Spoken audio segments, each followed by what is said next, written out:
Hello friends, हम पहली unit production planning and control के बारे में पढ़ रहे थे। उसमें हमने पिछले लेक्चर में टाइप्स ऑफ प्रोडक्शन देखा, जिसमें हमने बेसिकली 3 तरह के प्रोडक्शन सिस्टम के बारे में बात की, जो कि थे जॉब प्रोडक्शन, बैच प्रोडक्शन और मास प्रोडक्शन। जो जॉब और बैच प्रोडक्शन थे वो इंटरमिटेंट प्रोडक्शन थे, यानी कि उनमें प्रोडक्शन कंटिन्यूअस नहीं हो पा रहा था, रुक रुक के प्रोडक्शन हो रहा था। और जो मास प्रोडक्शन था उसमें कंटिन्यूअस प्रोडक्शन हो रहा था, ऑटोमेशन का प्रयोग बहुत ज़्यादा था, बट वैरायटी ऑफ प्रोडक्ट कम था इन द मास प्रोडक्शन। तो उसी की श्रृंखला में हम लोग आज आगे पहली यूनिट का दूसरा topic 1.2 break even analysis and Gantt chart के बारे में बात करेंगे। तो इसमें हम लोग जो आज टॉपिक स्टार्ट कर रहे हैं वो है ब्रेक इवन एनालिसिस। तो ब्रेक इवन एनालिसिस क्या होता है, और इसी से रिलेटेड टॉपिक आएगा ब्रेक इवन चार्ट। तो ब्रेक इवन एनालिसिस और ब्रेक इवन चार्ट क्या है, आइए पढ़ते हैं। ब्रेक इवन एनालिसिस पढ़ने से पहले हम लोग ये देखते हैं कि जो प्रॉफिट होता है किसी भी कंपनी का वो किस पर डिपेंड करता है। प्रॉफिट होता है वो 3 चीज़ों पर डिपेंड करता है। एक तो टोटल कॉस्ट पर, जो प्रोडक्ट बनाया है उसकी टोटल कॉस्टिंग कितनी है। दूसरा टोटल सेल्स और रेवेन्यू, यानी कि उस प्रोडक्ट को सेल करने पर कंपनी का रेवेन्यू कितना है, यानी कि कितनी टोटल सेल हुई है रुपीज़ में। और तीसरा है वॉल्यूम ऑफ प्रोडक्शन, यानी कि कितनी यूनिट कंपनी ने सेल करी है, यानी कि 10 प्रोडक्ट बेचे हैं या 10,000 प्रोडक्ट बेचे हैं, कितना का फ़ायदा हुआ है। तो प्रॉफिट 3 चीज़ों पर डिपेंड करता है, टोटल कॉस्ट पर, प्रोडक्ट की कॉस्ट कितनी है, टोटल सेल्स या रेवेन्यू पर, यानी कि प्रोडक्ट को बेचने पर टोटल कितना सेल हुआ रुपीज़ में, कितने रुपए महीने, रेवेन्यू कितना हुआ। तीसरा है वॉल्यूम ऑफ प्रोडक्शन, यानी कि कितनी मात्रा में आपने प्रोडक्शन किया, कितनी यूनिट आपने प्रोडक्ट की बनाई। तो break even analysis is a technique to study the relationship between the total cost, total sales and volume of the production. Profit जिन 3 चीज़ों पर डिपेंड करता है, उन तीनों के बारे में जो रिलेशनशिप होता है उसके स्टडी की टेक्निक का नाम क्या है, ब्रेक इवन एनालिसिस। अब देखिए, जो टोटल कॉस्ट होती है वो होती है fixed cost plus variable cost. किसी भी प्रोडक्ट की जो टोटल कॉस्ट होती है वो 2 चीज़ों पर डिपेंड करती है, एक तो उसकी फिक्स कॉस्ट पर, दूसरी उसकी वेरिएबल कॉस्ट। जैसा कि नाम से स्पष्ट है, फिक्स्ड कॉस्ट यानी कि वो कॉस्ट जो स्थिर हो, फिक्स हो, और वेरिएबल कॉस्ट यानी कि जो कॉस्ट वेरी करे। तो फिक्स कॉस्ट की जब बात करते हैं, जिसे कैपिटल F से डिनोट करते हैं, इसके एग्जाम्पल की जब बात करते हैं तो उसमें आएंगे मशीन। जैसे देखिए, फिक्स कॉस्ट मतलब जो आपने पैसा एक बार लगा दिया वो आपका पैसा वहाँ पर फिक्स हो गया, वो आप उससे भले 5 प्रोडक्ट बनाओ या उससे भले 10 प्रोडक्ट बनाओ, मशीन का तो पैसा आपका लग गया, यानी कि वो आपकी कॉस्ट फिक्स हो गई। रेंट है, रेंट आपको देना ही पड़ेगा, भले आप उसमें प्रोडक्ट बनाते हो नहीं बनाते हो। इंश्योरेंस है, कॉस्ट ऑफ इंश्योरेंस है, वो आपकी होगी ही सही। हायर ऑफिसर्स की जो सैलरी है वो आपको पे करनी पड़ेगी, आप प्रोडक्ट भले कितना ही बनाओ। जो वॉचमैन रहेगा फैक्ट्री की देखभाल करने के लिए, उसको भी आपको पैसा देना ही पड़ेगा। तो ये सारी जो है फिक्स कॉस्ट में आते हैं, machine, rent, cost of insurance, higher officers की सैलरी और वॉचमैन की सैलरी। वेरिएबल कॉस्ट की जब बात करते हैं तो ये प्रोडक्ट की क्वांटिटी के साथ साथ वेरी करती है। टोटल कॉस्ट में पहले देगा फिक्स कॉस्ट, ये हमेशा फिक्स रहेगी, और वेरिएबल कॉस्ट जो है वो प्रोडक्ट की क्वांटिटी के साथ साथ वेरी करती है। जैसे अगर प्रोडक्ट की क्वांटिटी आपने बढ़ा दी तो वेरिएबल कॉस्ट भी बढ़ जाएगी, अगर क्वांटिटी आपने कम प्रोड्यूस करी तो वेरिएबल कॉस्ट कम हो जाएगी। जैसे डायरेक्ट मटेरियल, आप अगर प्रोडक्ट की क्वांटिटी बढ़ाओगे, आप पहले 5 पेन बना रहे थे, अब आप 50 पेन बना रहे हो, तो जो मटेरियल यूज़ करोगे उसकी कॉस्ट बढ़ जाएगी। तो डायरेक्ट मटेरियल की कॉस्टिंग वेरिएबल कॉस्ट के अंदर आएगी।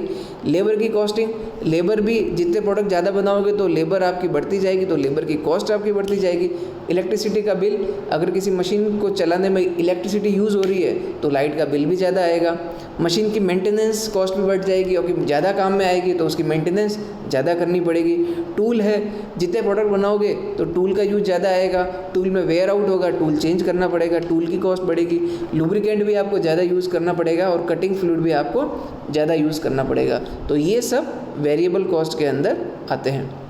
हालांकि ये कोई रिजिड क्लासिफिकेशन नहीं है, यानी कि हो सकता है कि कई बार फिक्स कॉस्ट वेरिएबल कॉस्ट में काउंट हो और वेरिएबल कॉस्ट फिक्स कॉस्ट में काउंट हो, बट एक जनरली इस तरह से डिवाइड किया जाता है। अब हम आगे देखते हैं, रिलेशनशिप की बात करते हैं। तो वाई एक्सिस पर कॉस्ट ले रखी है, एक्स एक्सिस पर है वॉल्यूम ऑफ प्रोडक्शन यानी कि नंबर ऑफ यूनिट्स, और फिर हम रिलेशन एस्टैब्लिश कर रहे हैं फिक्स कॉस्ट के साथ में। तो फिक्स्ड कॉस्ट का मान, फिक्स कॉस्ट की जो वैल्यू है, जो कॉस्ट है, वो हमेशा फिक्स रहेगी। आप वॉल्यूम ऑफ प्रोडक्शन चाहे ज़ीरो करते हो या वॉल्यूम ऑफ प्रोडक्शन आप बढ़ाते जाते हो, फिक्स कॉस्ट का मान हमेशा आपका फिक्स रहेगा। अब वेरिएबल कॉस्ट की बात करते हैं, उस वही सेम वाई एक्सिस पर कॉस्ट है और एक्स एक्सिस पर वॉल्यूम ऑफ प्रोडक्शन यानी कि नंबर ऑफ यूनिट्स प्रोड्यूस्ड। तो वेरिएबल कॉस्ट आप वॉल्यूम ऑफ प्रोडक्शन जो जो बढ़ाते जाओगे तो वेरिएबल कॉस्ट भी आपकी बढ़ती जाएगी। तो इस तरह से कुछ ग्राफ बनेगा। Fix cost volume of production के साथ फिक्स रहेगी तो ग्राफ कैसा होगा, एक स्ट्रेट लाइन। जो वेरिएबल कॉस्ट है वो वॉल्यूम ऑफ प्रोडक्शन के साथ बढ़ेगी तो ग्राफ कैसा होगा, इंक्लाइंड लाइन।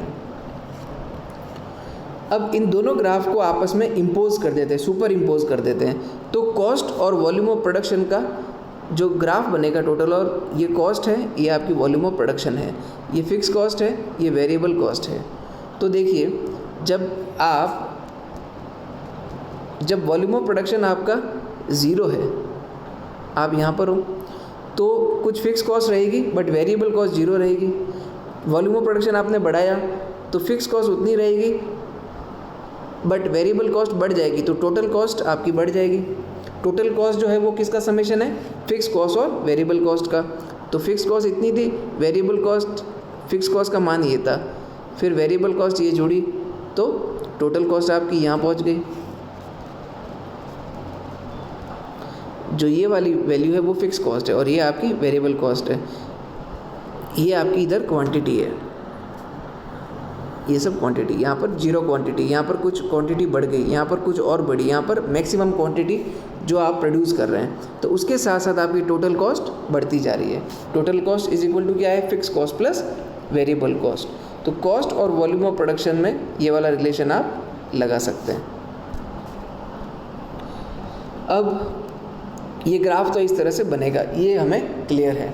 टोटल कॉस्ट किस तरह से वेरी करेगी वॉल्यूम ऑफ प्रोडक्शन के साथ साथ, और फिक्स और वेरिएबल कॉस्ट उसको कैसे प्रभावित कर रहे हैं। अब यहाँ पर हम कुछ चीज़ें अज्यूम कर लेते हैं या फिर कुछ सिंबल्स हैं वो हम डिनोट कर लेते हैं। जैसे एफ है, एफ आपका रहेगा fix cost, F is equal to fixed cost, ये रहेगी आपकी रुपीज़ में।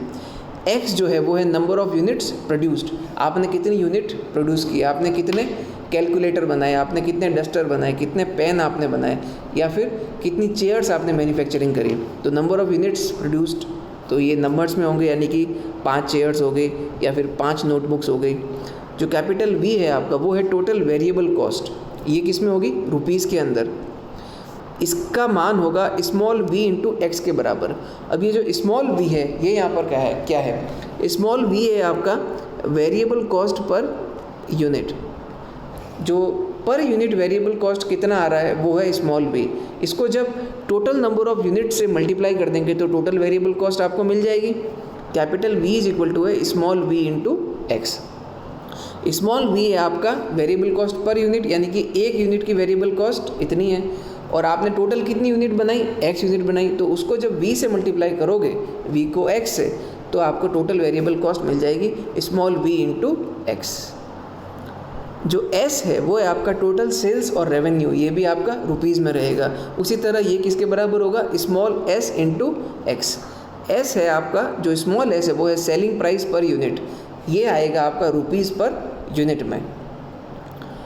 तो उसी तरह सेलिंग प्राइस पर यूनिट, एक यूनिट की जो सेलिंग प्राइस है उसको जब टोटल नंबर ऑफ़ यूनिट से मल्टीप्लाई करेंगे तो टोटल सेलिंग प्राइस आ जाएगी, यानी कि टोटल सेल्स या फिर रेवेन्यू आपको मिल जाएगा।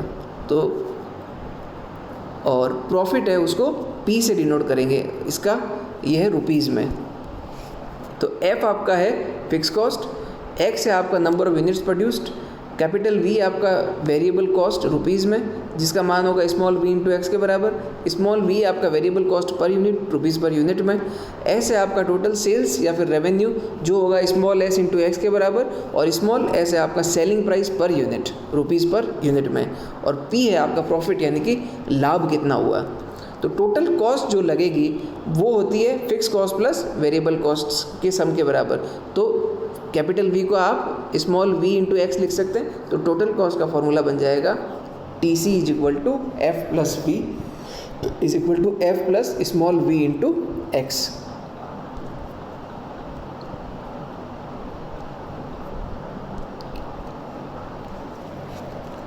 अब देखिए, हमने जो पहले देखा था वो कर्व थे वॉल्यूम ऑफ प्रोडक्शन और कॉस्ट के साथ था फिक्स कॉस्ट का क्या रिलेशन था। फिर हमने देखा कि वेरिएबल कॉस्ट कैसे बिहेव करती है। फिर हमने दोनों का सम करके निकाला कि टोटल कॉस्ट का वॉल्यूम ऑफ प्रोडक्शन के साथ क्या रिलेशन होता है, यानी कि जब क्वांटिटी बढ़ेगी वॉल्यूम ऑफ प्रोडक्शन बढ़ेगा तो टोटल कॉस्ट कैसे बिहेव करेगी वो हमने पहले देखा है। अब हम बात कर रहे हैं कि जो टोटल सेल्स और रेवेन्यू है कंपनी का वो वॉल्यूम ऑफ प्रोडक्शन के साथ कैसे बिहेव करेगा, यानी कि जो क्वांटिटी बढ़ेगी तो सेल्स और रेवेन्यू होता है कंपनी का वो कैसे डिपेंड करेगा। तो सीधी सी बात है, आप जितनी ज़्यादा यूनिट बनाओगे उतनी ज़्यादा यूनिट आपकी बिक रही है तभी आप बना रहे हो। तो जितनी ज़्यादा यूनिट आप बना रहे हो, वॉल्यूम ऑफ प्रोडक्शन आपका जितना ज़्यादा है तो उतनी ही आपका सेल्स या फिर उतना ही रेवेन्यू होगा आपकी, यानी कि उतना ही आपका रुपीज़ में प्रोडक्ट आपका बिक रहे हैं। टोटल सेल्स और रेवेन्यू जो है वो वॉल्यूम ऑफ प्रोडक्शन के साथ साथ बढ़ेगा। अगर आप कुछ भी नहीं बना रहे हो तो सेल्स आपकी जीरो होगी और आपके प्रोडक्शन है जो वॉल्यूम ऑफ प्रोडक्शन है वो बढ़ता जा रहा है तो आपकी सेल्स भी बढ़ती जाएगी। जो टोटल सेल्स और रेवेन्यू है उसको कैपिटल एस से डिनोट किया था और इसका मान था स्मॉल एस इंटू एक्स। तो अभी हमने जो देखा है वो सबसे पहले ये देखा कि प्रॉफिट किस पे डिपेंड करता है। 3 फैक्टर हैं, टोटल कॉस्ट, टोटल सेल्स और रेवेन्यू और वॉल्यूम ऑफ प्रोडक्शन। जो ब्रेक इवन एनालिसिस है वो इन्हीं 3 पैरामीटर्स के बीच में रिलेशनशिप की स्टडी करता है। टोटल कॉस्ट है वो फिक्स कॉस्ट और वेरिएबल कॉस्ट के सम के बराबर होती है।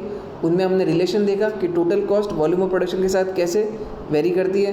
कुछ हमने डिफाइन किए, F, V, S, X, P।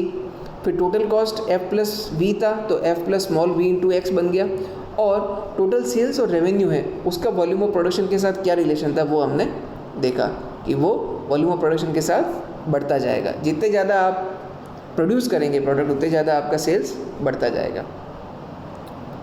अब इसी में हम आगे बढ़ेंगे ब्रेक इवन चार्ट। तो अब हम लोग ब्रेक इवन चार्ट को समझने में ईजी रहेगा क्योंकि हमने इसका बेसिक पहले पढ़ लिया। तो ब्रेक इवन चार्ट को कॉस्ट वॉल्यूम प्रॉफिट ग्राफ भी कहा जाता है। ब्रेक इवन चार्ट का दूसरा नाम होता है cost volume profit graph. Cost volume profit graph क्यों कहते हैं, क्योंकि यहाँ पर कॉस्ट है, यहाँ पर वॉल्यूम है और ये जो ब्रेक इवन चार्ट है ये प्रॉफिट बताता है कि प्रॉफिट जो है वो आपका कितनी यूनिट पर आपका प्रॉफिट होना स्टार्ट हो जाएगा। तो इसके बारे में ये बात करता है। तो हम लोग धीरे धीरे देखते हैं कि इसमें क्या चीज़ें। तो देखिए, जो हमने पहले कर्व बनाया था कॉस्ट और वॉल्यूम ऑफ प्रोडक्शन के साथ फिक्स्ड कॉस्ट का जो कर्व बनाया था वो कुछ इस तरह से बना था। फिक्स्ड वॉल्यूम ऑफ प्रोडक्शन बढ़ाते जा रहे थे बट फिक्स्ड कॉस्ट का मान फिक्स था। फिर हमने देखा कि वेरिएबल कॉस्ट था। वेरिएबल कॉस्ट क्या था, इस तरह से था कुछ। फिर दोनों को हमने कंबाइन किया तो ये कर्व बन के क्या बना था, ये जो कर्व था आपका, ये वाला जो कर्व है ये आपका है टोटल कॉस्ट। तो किसी भी प्रोडक्ट या कंपनी के जो प्रोडक्ट्स बन रहे हैं उनकी टोटल कॉस्ट जो है वो वॉल्यूम ऑफ प्रोडक्शन के साथ इस कर्व से डिफाइन की जाएगी। टोटल कॉस्ट का जो कर्व होगा वो ये होगा। जो टोटल सेल्स का हमने कर्व देखा, यहाँ पर मैंने टोटल कॉस्ट और रेवेन्यू लिखा है जबकि यहाँ पर टोटल सेल्स और रेवेन्यू होना चाहिए, मैंने गलती से लिख दिया है। तो आप ये माने टोटल सेल्स और रेवेन्यू, तो ये जो कर्व है ये होगा टोटल सेल्स और रेवेन्यू का वॉल्यूम ऑफ प्रोडक्शन के साथ। बेसिकली क्या है, ये जो हमने पहले कर्व बनाए थे उन्हीं को हमने सब शामिल कर दिया। पहले हमने क्या किया, जो ये कर्व बनाया था फर्स्ट वाला और फिर ये बनाया सेकंड कर्व, इन दोनों को साथ करके हमने ये कर्व बनाया टोटल कॉस्ट का, ये वाला। फिर हमने क्या किया, वॉल्यूम ऑफ प्रोडक्शन के साथ टोटल सेल्स और रेवेन्यू का ये कर्व बनाया। अब हमने क्या किया, जो ये वाला कर्व है और ये वाला कर्व है, इन दोनों को हमने मिक्स कर दिया। तो इन दोनों को मिक्स करने से जो हमें रिलेशन मिला वो इस तरह से कुछ ग्राफ बन के आया। ये वाला जो ग्राफ है ये क्या है, ब्रेक इवन चार्ट। तो कॉस्ट है इधर, इधर वॉल्यूम ऑफ प्रोडक्शन है, ये वाला जो कर्व है ये आपका टोटल सेल्स और रेवेन्यू का है, जो ये वाला कर्व है वो आपका टोटल कॉस्ट का है। तो ये दोनों कर्व जहाँ पर इंटरसेक्ट होते हैं, यानी कि ये वाला पॉइंट, इसको कहा जाता है ब्रेक इवन पॉइंट। अब ब्रेक इवन पॉइंट क्या है ये भी हम देखेंगे।